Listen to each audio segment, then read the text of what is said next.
Friends, welcome back on stars IQ।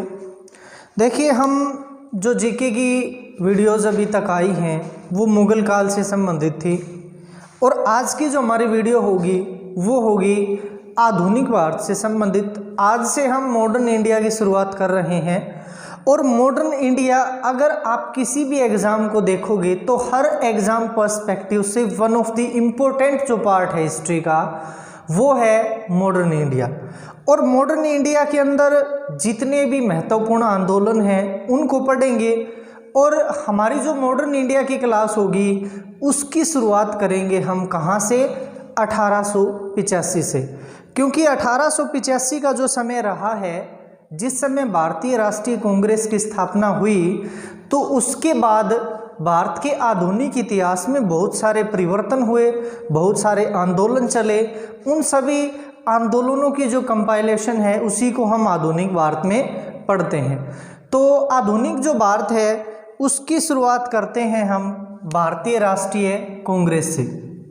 देखिए, भारतीय राष्ट्रीय कांग्रेस, भारतीय राष्ट्रीय Congress one of the oldest जो पार्टी है इंडिया की वो है भारतीय राष्ट्रीय कांग्रेस। और कांग्रेस की स्थापना हुई कब? कांग्रेस की स्थापना हुई 1885 में। और हम आधुनिक भारत में हमारी जितनी भी वीडियोस आएंगी उसके अंदर हमें स्लाइड की आवश्यकता नहीं पड़ेगी, क्योंकि आधुनिक भारत हमारा भारत है और हमारे बहुत ही प्रसिद्ध जितने भी क्रांतिकारी रहे हैं या प्रसिद्ध जो भी लीडर्स रहे हैं, प्रमुख देशभक्त रहे हैं, उनके बारे में हमें पढ़ना है तो हमें स्लाइड की आवश्यकता नहीं पड़ेगी। देखिए, भारतीय राष्ट्रीय कांग्रेस की स्थापना हुई कब? 1885 में। तो भारतीय राष्ट्रीय कांग्रेस की जो स्थापना की थी वो की थी किसने? A.O. ह्यूम ने। A.O. ह्यूम। A.O. ह्यूम के द्वारा स्थापना की गई थी भारतीय राष्ट्रीय कांग्रेस की, जो कि कौन थे? जो कि एक अंग्रेज थे। और अंग्रेज भी कैसे? एक ICS अधिकारी, एक ICS अधिकारी, ICS अधिकारी थे। कौन? A.O. ह्यूम एक ICS अधिकारी थे जिन्होंने भारतीय राष्ट्रीय कांग्रेस की स्थापना की। तो थोड़ा सा बैकग्राउंड जान लेते हैं कि भारतीय राष्ट्रीय जो कांग्रेस है उसकी स्थापना जब 1885 के अंदर की गई, उसका बड़ा रीज़न कहीं ना कहीं रहा है 1857 का जो विद्रोह था वो। क्योंकि 1857 के विद्रोह को अगर हम देखें तो वो इतना ज़्यादा सफल नहीं हो पाया था। जो 1857 की क्रांति रही है वो फेमस तो बहुत ज़्यादा रही है, लेकिन पूरे भारत में फैल ना पाने के कारण हमें आज़ादी दिलवाने में सफल नहीं हो पाई।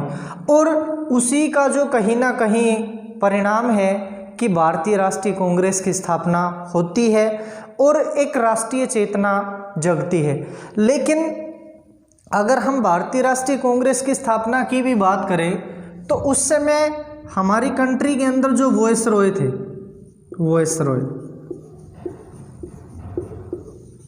वायसरॉय वो थे लॉर्ड डफरिन।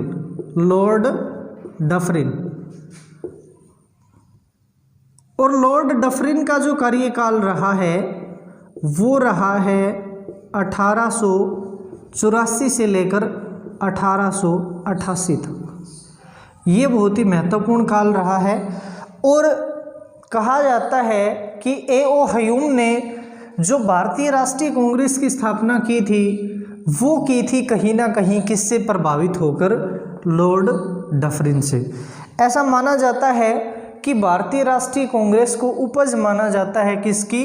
लॉर्ड डफरिन के मस्तिष्क की। इसीलिए भारतीय राष्ट्रीय कांग्रेस की स्थापना हुई थी। देखिए, स्थापना तो लॉर्ड डफरिन जो वायसराय था उसने करवा दी और एक अंग्रेज ही ICS अधिकारी A.O. ह्यूम ने स्थापना भी कर दी। लेकिन ऐसा नहीं है कि भारतीय राष्ट्रीय कांग्रेस ने हमारे देश की राष्ट्रीयता को बोला हो या देशभक्ति उन्होंने बोली हो, बहुत सारे बहुत ही इम्पोर्टेंट जो कार्य हैं वो हम पढ़ेंगे भारतीय राष्ट्रीय कांग्रेस के। तो देखिए भारतीय राष्ट्रीय कांग्रेस जो है उसे लॉर्ड डफरिन ने, अगर हम यंग इंडिया के अंदर एक लेख लिखा था, किसने? Young India.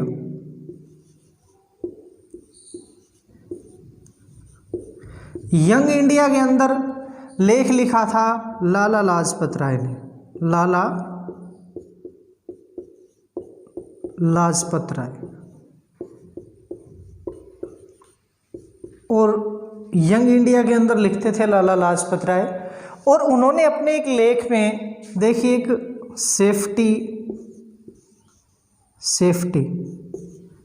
सेफ्टी वॉल्व का सिद्धांत, बहुत ही महत्वपूर्ण पॉइंट है। अगर हम लाला लाजपत राय के दृष्टिकोण से देखें, जो कि एक यंग इंडिया के लेख में लिखा हुआ था कि लॉर्ड जो डफरिन है, बहुत ही चतुर, जिन्होंने भारतीय राष्ट्रीय कांग्रेस की स्थापना करवाई, वो किस लिए? क्योंकि 1857 में जो विद्रोह हुआ था, 1857 का जो विद्रोह था वो सफल ना होने के कारण लोगों के अंदर जो गुस्सा है वो बहुत ज़्यादा बढ़ गया था, बहुत ज़्यादा गुस्सा बढ़ गया था। और उसका कारण कहीं ना कहीं आर्थिक तंगी भी रही थी, क्योंकि जो अंग्रेज़ हैं उन्होंने यहाँ तक आते आते पूरे इंडिया को लूट लिया था। सो आर्थिक तंगी भी रही थी। और जो सेफ्टी वाल्व का जो सिद्धांत है जो लाला लाजपत राय जी ने बताया है, उनके अकॉर्डिंग क्या है, जो भारतीयों के अंदर गुस्सा था उसको रोका जा सके, उसके लिए सेफ्टी के रूप में इस्तेमाल किया गया भारतीय राष्ट्रीय कांग्रेस का। और स्टार्टिंग के अंदर अगर हम देखें तो भारतीय राष्ट्रीय कांग्रेस के जो कार्य थे वो भी बताते हैं कि वो कहीं ना कहीं देशभक्ति के बजाय राजभक्ति को शो करते हैं। अब राजभक्ति किसके प्रति? जो अंग्रेज थे उनके प्रति। इसीलिए जो भारतीय राष्ट्रीय कांग्रेस के जो प्रारंभिक कार्य थे वो माने जाते हैं राजभक्ति से प्रभावित। और इसी पॉइंट से संबंधित जो ये हमारा सेफ्टी वाल्व का सिद्धांत है, तो कुछ महत्वपूर्ण कथन भी हैं। किसके बारे में? भारतीय राष्ट्रीय कांग्रेस के बारे में। अब भारतीय राष्ट्रीय कांग्रेस के बारे में देखिए, एक बहुत ही प्रसिद्ध लेखक बंकिम चंद्र चटर्जी, जिनका नाम आपने अवश्य सुना होगा, बंकिम चंद्र चटर्जी। वंदे मातरम गीत आपको याद होगा अवश्य ही, वो बंकिम चंद्र चटर्जी ने ही लिखा है। देखिए बंकिम चंद्र चटर्जी और एक बहुत ही प्रसिद्ध नेता बाल गंगाधर तिलक, बाल गंगाधर तिलक।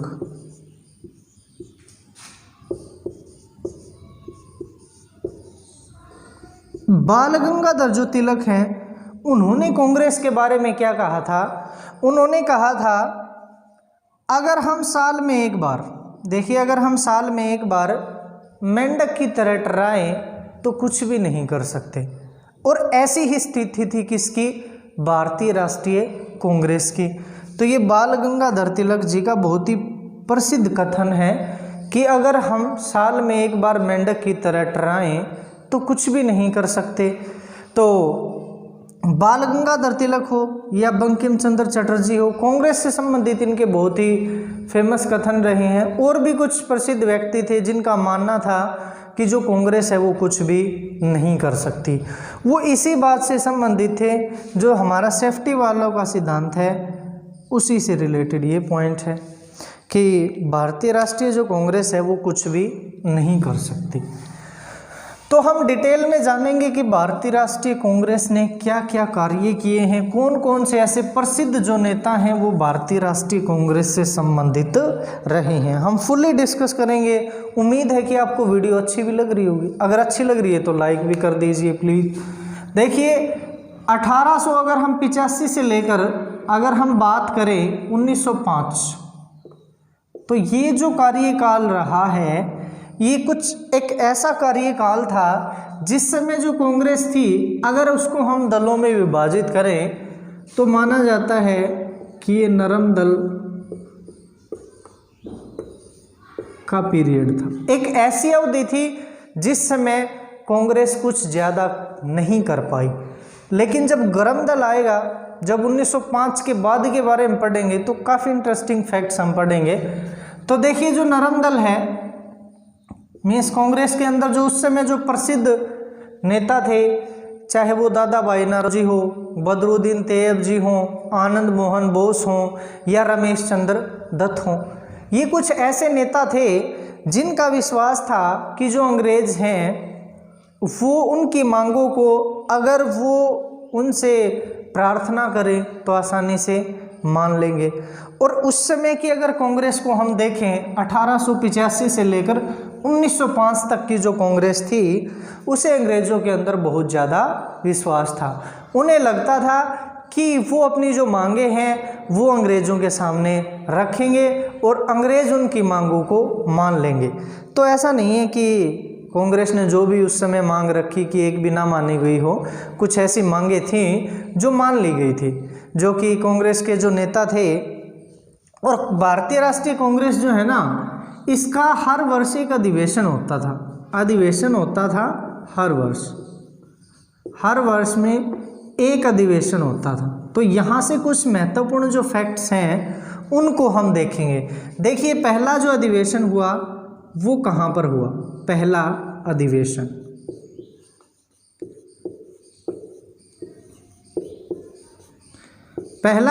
हुआ था मुंबई में। मुंबई के अंदर पहला अधिवेशन हुआ और स्थान जो है जिसको बोला जाता है गवालिया टैंक। गवालिया टैंक, और गवालिया टैंक वहाँ पे एक संस्कृत कॉलेज है, तेजपाल कुछ ऐसा करके। तो वहाँ जो गवालिया टैंक है वहाँ पर भारतीय राष्ट्रीय कांग्रेस का पहला अधिवेशन हुआ था। और जिसके अंदर जो प्रतिभागी थे, जो हिस्सा लेने वाले थे, और उस समय भारतीय राष्ट्रीय कांग्रेस के अंदर वकील की बात करें, शिक्षकों की बात करें, पत्रकारों की बात करें, तो ऐसे ही कुछ जो मिडिल क्लास लोग थे वो भारतीय राष्ट्रीय कांग्रेस से जुड़े हुए थे। और पहला जो डेलीगेशन था उसके अंदर केवल 72 पर्सन्स थे, 72 जो नेता थे उन्होंने हिस्सा लिया भारतीय राष्ट्रीय कांग्रेस के पहले अधिवेशन में। और जो मुंबई प्रांत था वहीं से 38 थे। तो यहाँ से हम देख सकते हैं कि जो भारतीय राष्ट्रीय कांग्रेस है उस समय जो पूरा भारत है उसको इकट्ठा करने में सफल नहीं हो पाई थी। और जो पहला अधिवेशन हुआ वो वैसे प्रस्तावित था कहाँ पर, पुणे में प्रस्तावित। अगर प्रस्तावित से रिलेटेड क्वेश्चन पूछा जाए तो प्रस्तावित था कहाँ पर, पुणे में, लेकिन हुआ कहाँ पर, मुंबई में। क्योंकि यहाँ पे एक प्लेग जो बीमारी है, प्लेग फैल जाने के कारण, प्लेग फैलने के कारण जो भारतीय राष्ट्रीय कांग्रेस है उसका अधिवेशन जो पुणे है, पुणे में नहीं हो पाया। और पुणे में ना होकर हुआ कहाँ पर, मुंबई में। और पहले जो अध्यक्ष थे वो कौन थे, पहले जो अध्यक्ष थे वो थे व्योमेश चंद्र बनर्जी, व्योमेश चंद्र बनर्जी।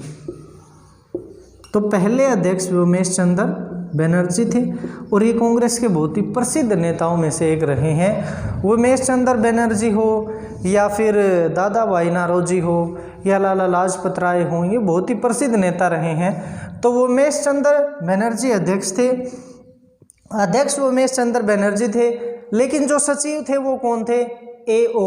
ह्यूम, जिन्होंने भारतीय राष्ट्रीय कांग्रेस की स्थापना की थी। तो ये कुछ महत्वपूर्ण जो पहला अधिवेशन था उससे रिलेटेड महत्वपूर्ण कुछ बिंदु। और कांग्रेस का हमेशा प्रयास यही रहता था कि ये बिल्कुल विनम्रता से अंग्रेजों के सामने अपनी मांगे रखें और अपने जो कार्य हैं उसको करवाने की कोशिश करें। तो अगर हम देखें तो भारतीय राष्ट्रीय जो कांग्रेस थी ना, वो किसी भी रिलीजन से प्रभावित नहीं थी। अगर हम पहले अधिवेशन को देखें, उसके बाद दूसरे को, तीसरे को, ऐसे, तो देखिए जो दूसरा अधिवेशन हुआ था, दूसरा जो अधिवेशन है, ये बहुत ही महत्वपूर्ण क्वेश्चन बनते हैं यहाँ से। इनके जितने भी अधिवेशन हैं और जहाँ पे महत्वपूर्ण जो अधिवेशन हुआ दूसरा, वो हुआ कब? 1886 के अंदर, 1886 में। और इसके जो अध्यक्ष थे वो कौन थे? दादाभाई नौरोजी। तो दादाभाई नौरोजी अध्यक्ष थे जो दूसरा अधिवेशन हुआ। और ये क्या थे? एक पारसी थे। तो धर्म को लेकर किसी भी प्रकार का कटाक्ष कांग्रेस के ऊपर नहीं किया जा सकता। उसके बाद अगर मैं बात करूं तीसरे अधिवेशन की, तीसरा जो अधिवेशन था, तीसरे अधिवेशन के अंदर देखिए, तीसरा जो अधिवेशन 1887, 1887, और इसके अध्यक्ष थे बदरुद्दीन तैयब जी। बदरुद्दीन तैयब जी।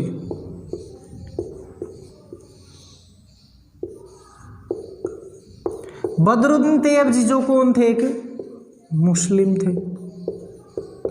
मुस्लिम थे एक, सो मुस्लिम अध्यक्ष भी आ गए। उसके बाद जो फोर्थ अधिवेशन हुआ, अधिवेशन नंबर 4, और ये जो अधिवेशन हुआ ये हुआ कब? 1888, 1888 में। और इसके जो अध्यक्ष थे वो थे जॉर्ज यूले। George Yule. तो ये कौन थे? एक अंग्रेज थे, मीन्स एक ईसाई थे, अंग्रेज। तो देख सकते हैं हम अलग अलग धर्मों से रिलेटेड जो संबंधित प्रसिद्ध नेता हैं, उन्होंने अध्यक्षता की भारतीय राष्ट्रीय कांग्रेस की। तो यहाँ से बहुत ही महत्वपूर्ण क्वेश्चन बनते हैं कि सबसे पहले हिंदू धर्म के अलावा दूसरे धर्म के पहले अध्यक्ष दादाभाई नौरोजी, जो कि क्या थे? एक पारसी थे।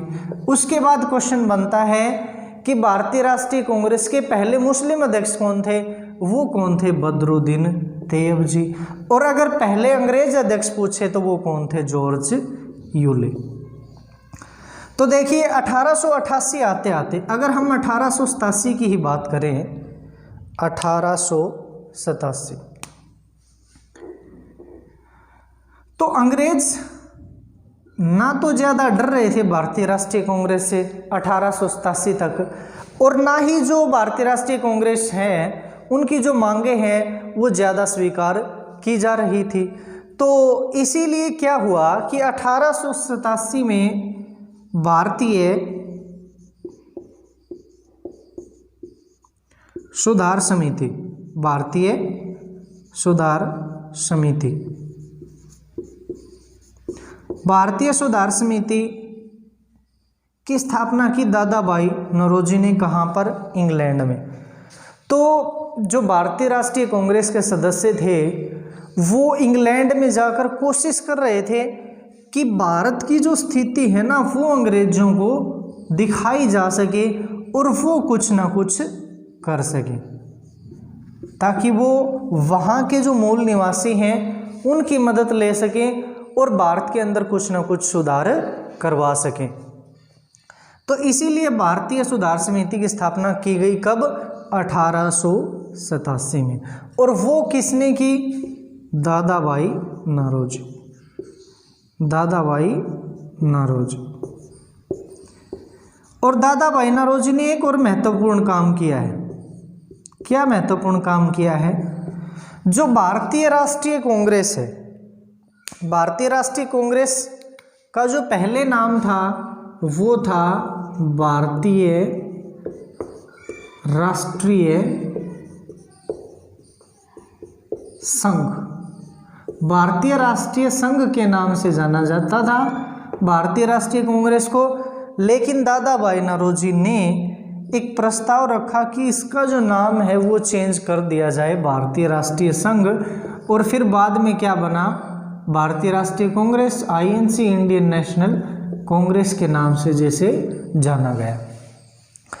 तो 1887 के अंदर आते हैं तो जो भी नरम दल के नेता थे उनकी जो मांगे थी वो बिल्कुल क्लियर थी। वो कुछ ना कुछ शासन के अंदर हिस्सा चाहते थे और कुछ ना कुछ बस थोड़े बहुत चेंजेस चाहते थे। वो अंग्रेज़ों से बस प्रार्थना करते थे, अपने जो पत्र हैं वो लिख देते थे, अंग्रेज़ मांग को मान लेते थे। कुछ मांगे ऐसी भी थी जिनको मान लेते थे, जैसे भारतीय परिषद अधिनियम। भारतीय परिषद अधिनियम बनाया गया, वो भी किसकी मांग पर? जो नरम दल है उसकी मांग पर। ये 1892 के अंदर बनाया गया।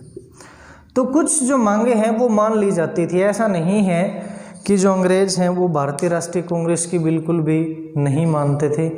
लेकिन देखिए यहाँ तक आते आते भारतीय राष्ट्रीय कांग्रेस का आधुनिक भारत के इतिहास में कुछ ज़्यादा योगदान नहीं है। कुछ ज़्यादा योगदान भारतीय राष्ट्रीय कांग्रेस नहीं दे पाई थी।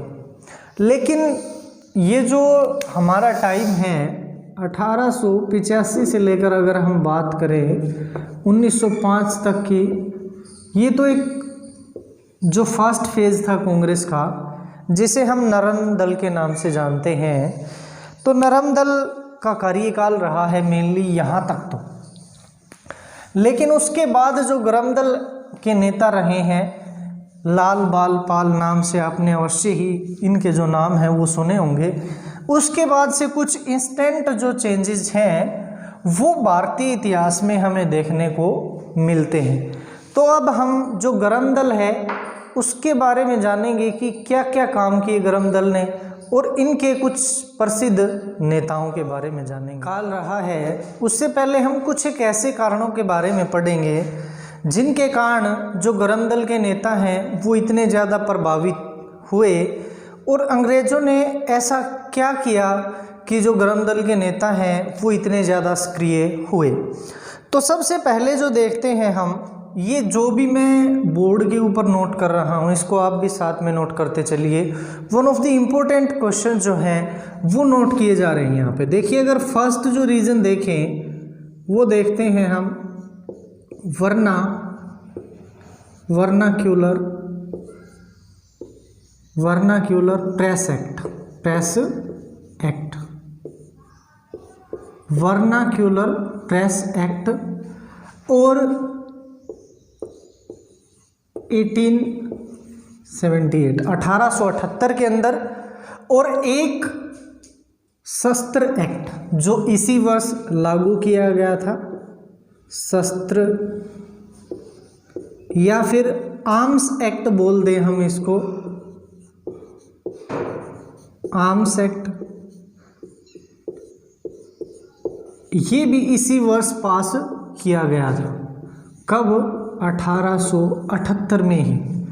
और उस समय जो कार्यकाल था वो था लॉर्ड लीटन का। अब लॉर्ड लीटन के कार्यकाल में दो बहुत ही महत्वपूर्ण काम हुए। एक तो वर्नाक्यूलर प्रेस एक्ट। अब जो वर्नाक्यूलर प्रेस एक्ट था ये था क्या?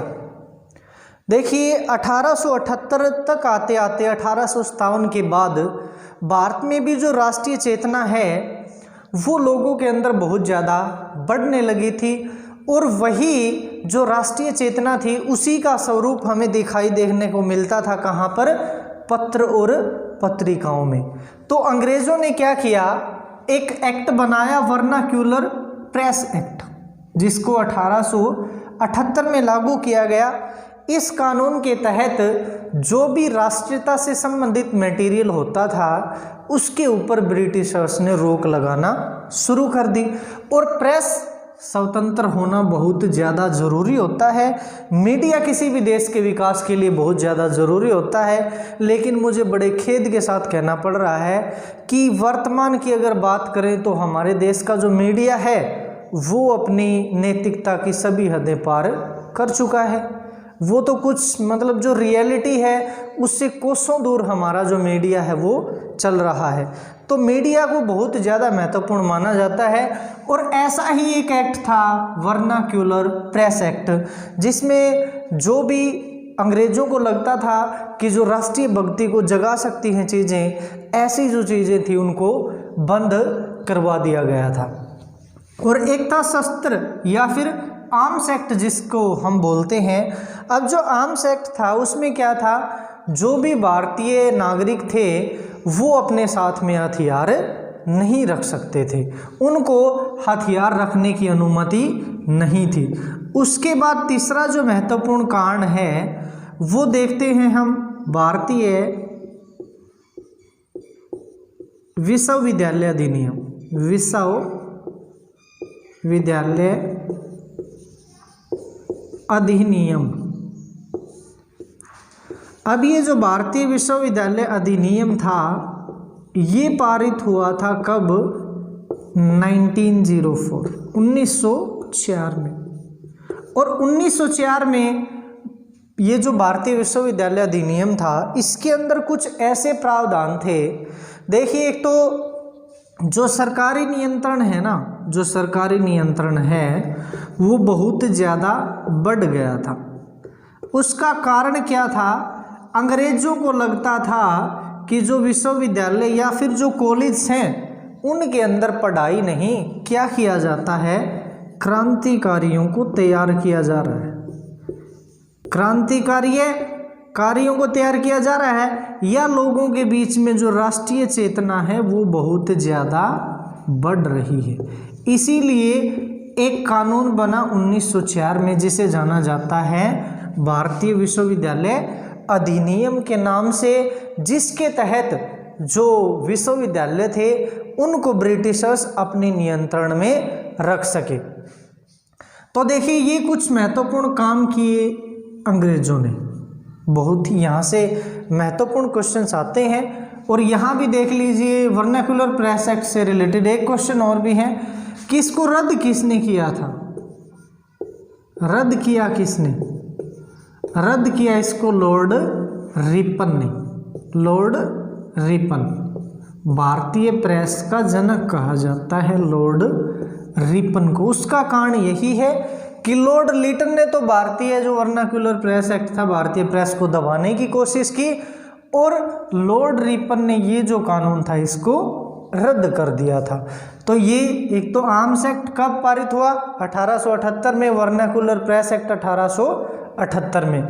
उसके बाद देखिए कुछ और भी कारण, जिनके कारण जो भारतीय लोग हैं उनके अंदर जो चेतना है वो बहुत ज़्यादा बढ़ पाई।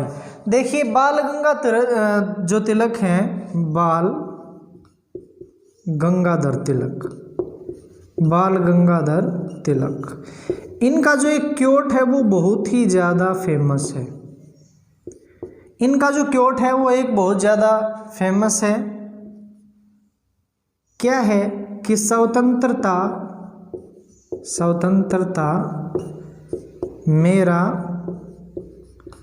जन्म सिद्ध अधिकार है, जन्म सिद्ध अधिकार है। ये क्योट आपने अवश्य ही सुना होगा, अधिकार है, और मैं इसे लेकर रहूँगा, और मैं इसे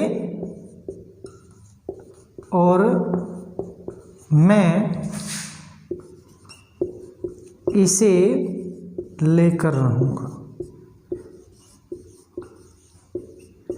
ये बाल गंगाधर तिलक ने कहा था, क्योंकि कुछ जो नारे रही हैं वो समय समय पर जिन्होंने राष्ट्रीय चेतना को जगाने में बहुत ही महत्वपूर्ण भूमिका निभाई, उनमें से एक था कि स्वतंत्रता मेरा जन्मसिद्ध अधिकार है और मैं इसे प्राप्त करके रहूँगा। तो ये तो एक नारा रहा बाल गंगाधर तिलक का। और दो महत्वपूर्ण ऐसे कार्य किए बाल गंगाधर तिलक ने जिसके कारण लोगों के बीच में राष्ट्रीय चेतना बढ़ पाई, क्योंकि जो गरम दल के नेता थे उन्हें भी पता था अगर वो हिंदुत्व का प्रचार करे तो कहीं ना कहीं वो लोगों को इकट्ठा कर सकते हैं, और अगर मिलकर सामना किया जाए अंग्रेजों का तो कुछ ज़्यादा बड़ी बात नहीं है भारत को स्वतंत्रता दिलवाना। तो इन्होंने हिंदुत्व का प्रचार करने में भी काफ़ी महत्वपूर्ण भूमिका निभाई। और इसी क्रम में इन्होंने क्या किया, गणपति महोत्सव, गणपति महोत्सव, गणपति जो महोत्सव है इसकी शुरुआत हुई कब, 1893 में। और एक और महत्वपूर्ण पॉइंट, शिवाजी महोत्सव, शिवाजी महोत्सव। अब जो ये शिवाजी महोत्सव है इसकी भी जो शुरुआत हुई इसके 2 वर्ष बाद, 1895। दो बहुत ही महत्वपूर्ण क्वेश्चन है कि भारत में एक तो गणपति जो महोत्सव है उसको मनाने की शुरुआत किसने करवाई थी, बाल गंगाधर तिलक ने। और शिवाजी जो महोत्सव है उसकी भी शुरुआत किसने करवाई, बाल गंगाधर तिलक ने। तो यहाँ से 2 बहुत ही महत्वपूर्ण क्वेश्चन हमारे बन जाते हैं, 1893 और 95, गणपति महोत्सव और शिवाजी महोत्सव। तो देख लिया हमने कि जो ग्राम दल है उसके कारण क्या रहे कि लोगों के अंदर इतना ज़्यादा क्या गुस्सा हो गया, या इतनी ज़्यादा जो स्वतंत्रता के लिए जो इतना प्रयास है वो क्यों बढ़ा। वर्नाक्यूलर प्रेस एक्ट को पढ़ लिया हमने 1878 के अंदर, और आर्म्स एक्ट बहुत ही महत्वपूर्ण। ये जितने भी क्वेश्चन अभी हमने किए हैं सभी बहुत ज़्यादा महत्वपूर्ण हैं। ये पॉइंट यहाँ से क्वेश्चन ज़रूर भी आता है कि एक तो vernacular press act one of the important question रहेगा आपके लिए, और गणपति जो महोत्सव है उसकी शुरुआत किसने की और कब करवाई। ठीक है, तो उसके बाद देखते हैं अब जो ग्राम दल का जो हमारा पीरियड रहेगा, ग्राम दल के बारे में हम पढ़ेंगे, वो 1905 से लेकर जब तक गांधी जी की एंट्री नहीं हो जाती, तो 1905 के अंदर एक बहुत ही महत्वपूर्ण आंदोलन जो चला उसके बारे में पढ़ेंगे। जो देखिए कार्यकाल रहा है, ग्राम दल का जो मुख्य कार्यकाल रहा वो रहा 1905 से लेकर 1919 तक। 1905 से लेकर 1919 तक ग्राम दल ने बहुत ही साहसिक कार्य किए और भारत को स्वतंत्रता दिलाने में एक चिंगारी का जो काम किया वो किया ग्राम दल के नेताओं ने। तो देखिए जो ग्राम दल के प्रमुख नेता थे वो कौन कौन थे। प्रमुख नेता कौन कौन रहे हैं। लाल बाल पाल का नाम आपने अवश्य सुना होगा। लाल बाल और पाल, ये एक तिकड़ी जो प्रमुख लोग थे ग्राम दल के अंदर। लाला लाजपत राय, लाला लाजपत राय, लाला लाजपत राय और बाल गंगाधर तिलक, बाल गंगाधर तिलक, बाल गंगाधर तिलक और विपिन चंद्र पाल, विपिन चंद्र पाल, विपिन चंद्र पाल, ये थे प्रमुख 3 प्रसिद्ध नेता। इसके अलावा अरविंद घोष, अरविंद घोष और इनके भाई बारिंदर घोष, बारिंदर घोष। देखिए बड़ी विडंबना की बात है कि जो प्रमुख क्रांतिकारी रहे उस समय के दौरान जिनके नाम भी हमें आज नहीं पता है। ठीक है, तो ये अरविंद घोष, बारिंदर घोष और हैदर राजा, हैदर राजा और वन ऑफ द इम्पोर्टेंट अगर हम भूपेंद्र नाथ दत्त, ये कुछ प्रसिद्ध ग्राम दल के नेता रहे हैं जिन्होंने अपना योगदान दिया। तो यहाँ से एक पॉइंट थोड़ा सा और पढ़ लेते हैं। तो देखिए 1902 के अंदर एक महत्वपूर्ण कार्य और हुआ था। वो क्या हुआ था? 1902 में अनुशीलन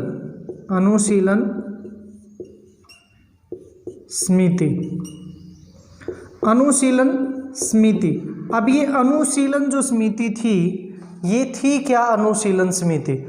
अनुशीलन जो समिति थी, ये पहला भारतीय क्रांतिकारी संगठन था। भारतीय क्रांतिकारी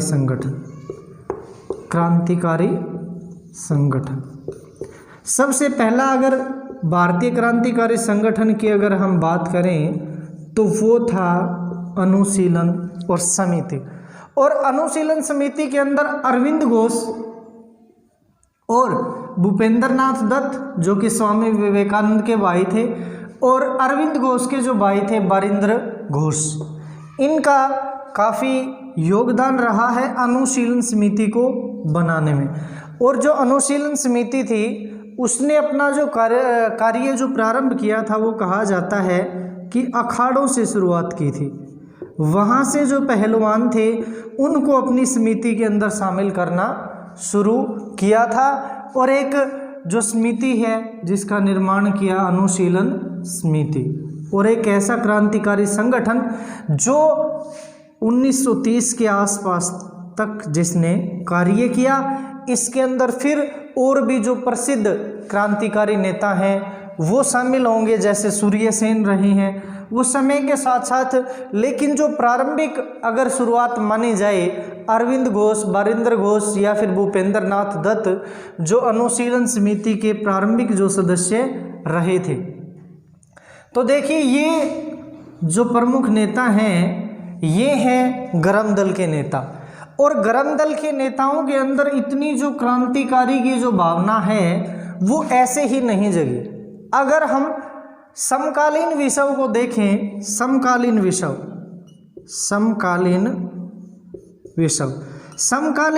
में क्या हो रहा था?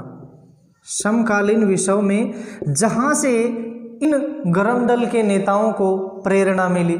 देखिए, एक तो जापान ने रूस को हराया, और दूसरा जो कारण था, इथियोपिया ने हराया था उस समय किसको? इटली को।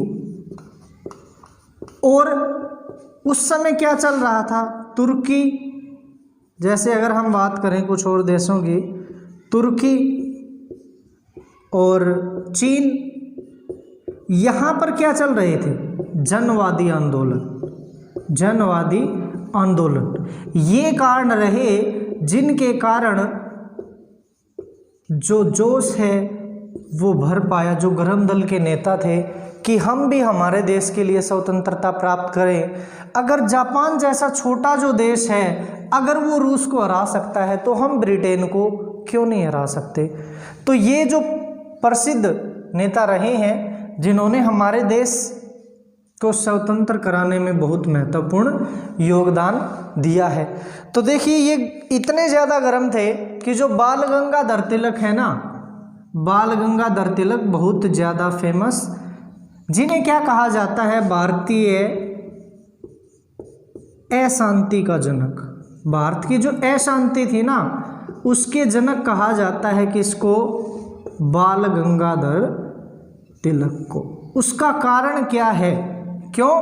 क्योंकि इन्होंने जो क्रांतिकारी गतिविधियां थी उनको बढ़ाने में अपना बहुत ज़्यादा योगदान दिया। भारतीय अशांति का जो जनक है वो किसे कहा जाता है? बाल गंगाधर तिलक को। बहुत ही महत्वपूर्ण क्वेश्चन बनेगा ये, भारतीय अशांति का जनक बाल गंगाधर तिलक। और कहा था ये किसने? वैलेंटाइन चिरोल ने। वैलेंटाइन चिरोल, या फिर हम लिखें सिरोल।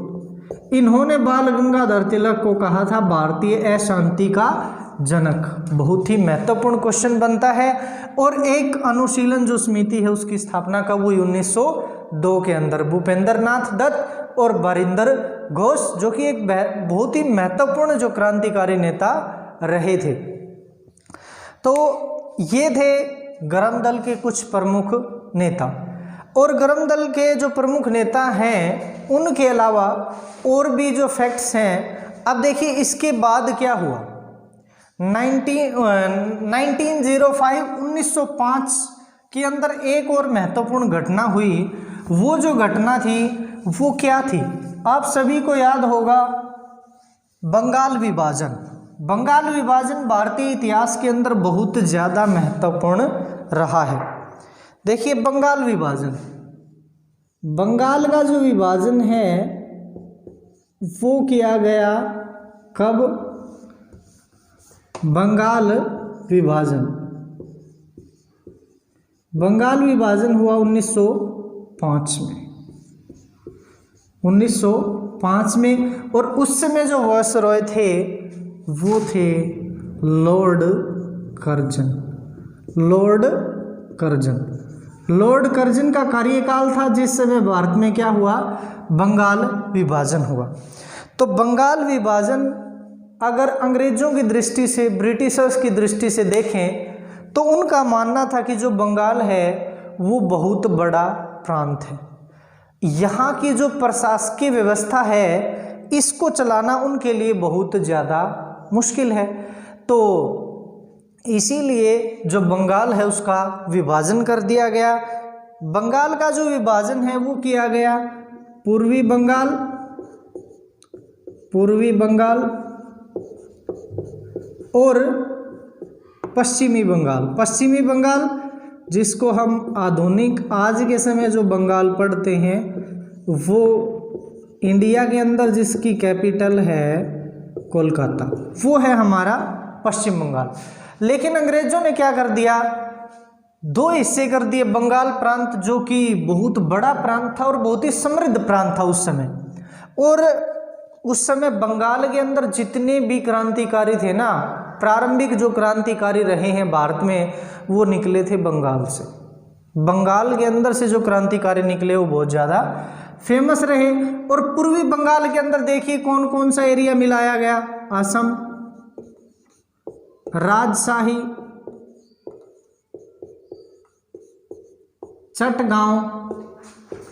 चटगांव आज वर्तमान समय में बांग्लादेश के अंदर नाम सुना होगा आपने, और ढाका।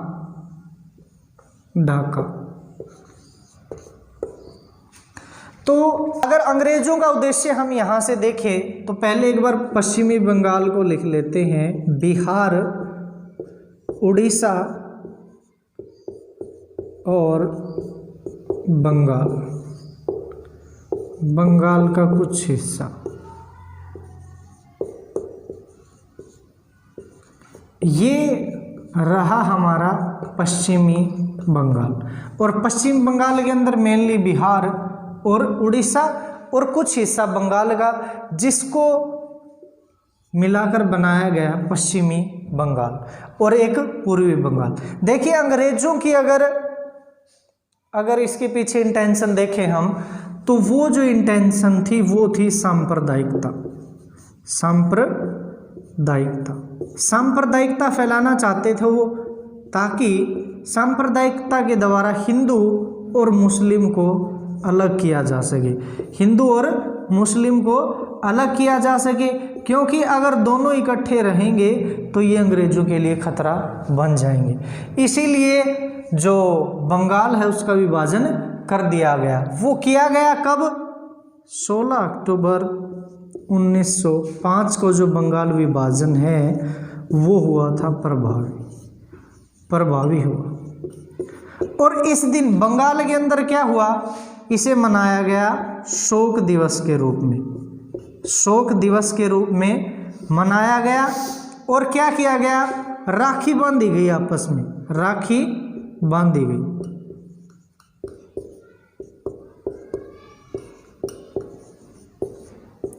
राखी बांधी गई और शोक दिवस के अंदर पंजाब के अंदर, ये बंगाल के अंदर जो है ये बंगाल विभाजन को मनाया गया। और बंगाल विभाजन के उस समय के दौरान ही एक गीत है, आमार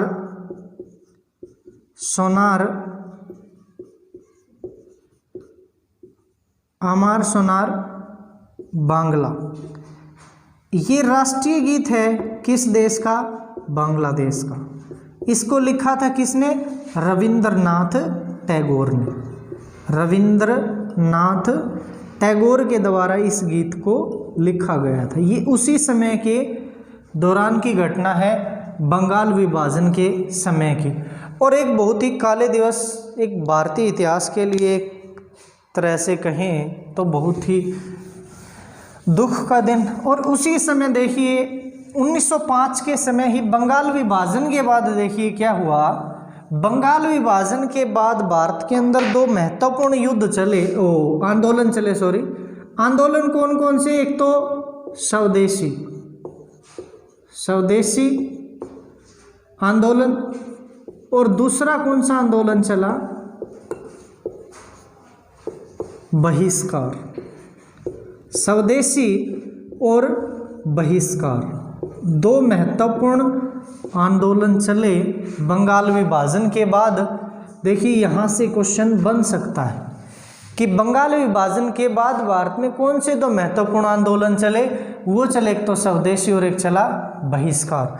अब जो स्वदेशी है उसका अर्थ क्या है कि हम अपने देश के अंदर जो चीज़ें निर्मित होती हैं केवल उन्हीं का प्रयोग करें, जो विदेशी हैं उन वस्तुओं को हम त्याग दें।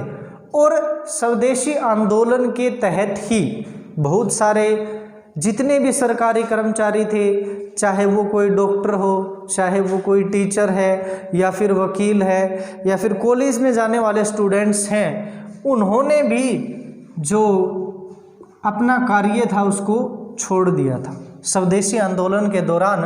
और एक बहिष्कार जो आंदोलन था, बहिष्कार का अर्थ कि जितनी भी विदेशों से आई हुई या अंग्रेजों के द्वारा हमारे देश के अंदर जितनी भी लाई गई चीज़ें हैं उन सभी की क्या किया जाए? होली जलाई जाए, उनका प्रयोग ना किया जाए। तो यही आह्वान हर जगह चल रहा था बंगाल विभाजन के बाद। बंगाल विभाजन के बाद दो महत्वपूर्ण स्वदेशी और बहिष्कार आंदोलन। तो हमने 1885 से लेकर अभी तक देखिए कितने पीरियड को पढ़ा है? 1905 तक हमने पढ़ लिया है आज की वीडियो में। और ऑलमोस्ट जितने भी महत्वपूर्ण पॉइंट्स थे वो मैंने कवर करने की कोशिश की है। उम्मीद है कि आपको वीडियो अच्छी लगी होगी, और वीडियो अगर अच्छी लगी है तो लाइक, शेयर और चैनल को सब्सक्राइब ज़रूर कर लीजिए, और कम से कम 1 या 2 स्टूडेंट्स के पास तो ज़रूर भी शेयर कीजिए। Keep watching stars IQ। Thanks for watching my videos.